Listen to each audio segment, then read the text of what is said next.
अस्सलाम वालेकुम ग्रेड 2 के प्यारे बच्चों, ग्रेड 3 के प्यारे बच्चों, उर्दू में आज हम अपना नया सबक शुरू करने जा रहे हैं जिसका नाम है हमारा वतन। सबक पढ़ने से पहले हम उसके नए अल्फाज देख लेते हैं। पहला लफ्ज़ है कढ़ाई। कढ़ाई कहते हैं कपड़े के ऊपर फूल बूटे वगैरह बनाना, धागे से और सुई से कपड़े के ऊपर कुछ डिज़ाइन बनाना, फूल बूटे बनाना, इनको कहते हैं कढ़ाई। दूसरा लफ्ज़ है दारुल हुकूमत।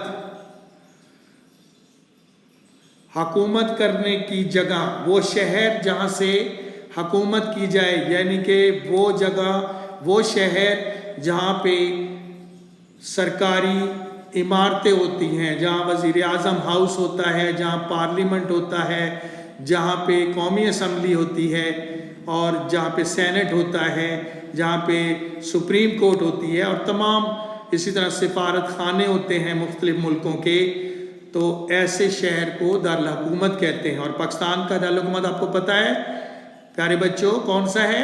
यस, पाकिस्तान का दारुल हुकूमत इस्लामाबाद है, जहाँ से पूरी हुकूमत जो है, पूरा मुल्क चलाया जाता है, क्योंकि वहाँ पे तमाम जो है सरकारी इदारे मौजूद हैं। उसके बाद नया लफ्ज़ है सूबा।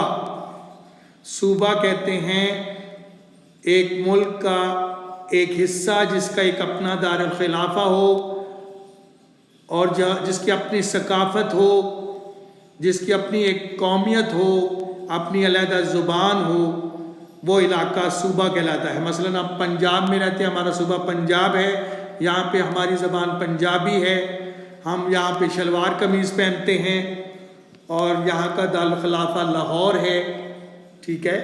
इसी तरह हमारे जो बाकी सूबे हैं पाकिस्तान के, खैबर पख्तूनख्वा है, उसका दारुल खिलाफा पेशावर है, वहाँ के लोग जो हैं वो पश्तून बोलते हैं, पश्तो बोलते हैं और उनका लिबास भी जो है वो पंजाबियों से मुख्तलिफ है। इसी तरह सूबा सिंध का दारुल खिलाफा कराची है और वहाँ पे सिंधी लिबास पहना जाता है, सिंधी ज़ुबान बोली जाती है, सिंधी सकाफ़त है। और इसी तरह चौथा सूबा हमारा सूबा बलोचिस्तान है, तो उसकी अपनी ज़बान बलोची है, वहाँ का दारुल खिलाफा कोयटा है और वहाँ पे बलोची लिबास पहना जाता है, बलोची सकाफ़त है वहाँ पे। तो अलहदा इलाके एक मुल्क के, उनमें से कोई एक इलाका जो कि अपनी अलहदा शनाख्त रखता है, अलहदा ज़ुबान और अलहदा उसका दारुल खिलाफा है। नेक्स्ट वर्ड है शाहरा। शाह कहते हैं बड़ी को, राह कहते हैं रास्ते को, यानी कि बड़ी सड़क, शाहरा बड़ी सड़क। नेक्स्ट अगला लफ्ज़ है कोह पैमा। कोह कहते हैं पहाड़ को, पैमा कहते हैं सर करने वाला, पैमाइश करने वाला, पहाड़ों पर चढ़ने वाला, उसको कोह पैमा कहते हैं। वो शख्स जो पहाड़ों पर चढ़ता है, पहाड़ों को सर करता है। तो ये नए अल्फाज थे, इनको आपने अपनी कापी में बतौर इमला अल्फाज के लिख लेना है और अगर वालिदैन की मदद से आप उनके अल्फाज मैंने भी लिख सकते हैं जैसा कि मैंने बताए हैं। आइए अब हम सबक की रीडिंग शुरू करते हैं। ये उसका सफ़ा आपके सामने है। मिस नादिया कराची के एक स्कूल में तीसरी जमात को पढ़ाती थी। मिस नादिया एक उस्तानी थी, वो कराची के एक स्कूल में तीसरी जमात को पढ़ाती थी।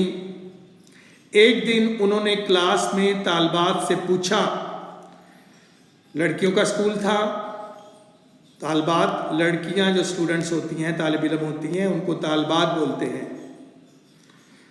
तो उन्होंने क्लास में मौजूद लड़कियों से पूछा, बताओ पाकिस्तान में कितने सूबे हैं? पाकिस्तान के सूबों के बारे में उन्होंने पूछा। क्लास में शहला की मालूमात सबसे ज़्यादा थी। उन तालबात में सबसे ज़हीन तालबा जो है वो कौन थी? शहला। और क्यों ज़हीन थी, उसके पास मालूमात क्यों ज़्यादा थी? क्योंकि उसे किताबें पढ़ने का बहुत शौक़ था और किताबों से ही मालूमात मिलती हैं। प्यारे बच्चों, आपको भी अपने इस सिलेबस की किताबों के अलावा अपने वालिदैन को कहना चाहिए कि आपको बच्चों वाली اچھی اچھی کتابیں لا کے دیں، معلوماتی کتابیں لا کے دیں، تاکہ آپ کو دنیا کے بارے میں اور اپنے ملک کے بارے میں پوری معلومات حاصل ہوں۔ شہلا نے فوراً اپنا ہاتھ اٹھایا اور کہا مس پاکستان میں 4 صوبے ہیں۔ شہلا کو کیونکہ معلومات بہت زیادہ تھی اس کے پاس، وہ کتابیں پڑھتی تھی، اسے معلوم تھا، اس لیے اس نے ٹیچر کے سوال کرنے پر فوراً اپنا ہاتھ اوپر اٹھایا اور کہا کہ مس پاکستان میں 4 صوبے ہیں۔ شاباش شہلا، ٹیچر نے جب جواب سنا تو وہ خوش ہوئی اور انہوں نے داد دی شہلا کو اور اسے شاباش کہا۔ اب 4 لڑکیاں اپنے اپنے صوبے کا نام بتائیں۔ اب باقی لڑکیوں میں سے انہوں نے کہا کہ 4 لڑکیاں سامنے آئیں اور اپنے صوبے کا نام بتائیں۔ اب تو اور بھی ہاتھ اٹھ گئے، باقی لڑکیوں کو بھی اپنے اپنے صوبے کو پتہ تھا، اس لیے انہوں نے ہاتھ اٹھائے جواب دینے کے لیے۔ مس بولی مہوش تم بتاؤ، اور سب سے پہلی لڑکی، سب سے پہلی طالبہ جس کو ٹیچر نے اپنا صوبہ بتانے کے لیے کہا وہ کون تھی؟ مہوش۔ تو ڈیئر اسٹوڈنٹس، یہ آج تک اتنا کافی ہے، آپ پھر اس کی ریڈنگ کریں اور کوئی بھی مشکل ہو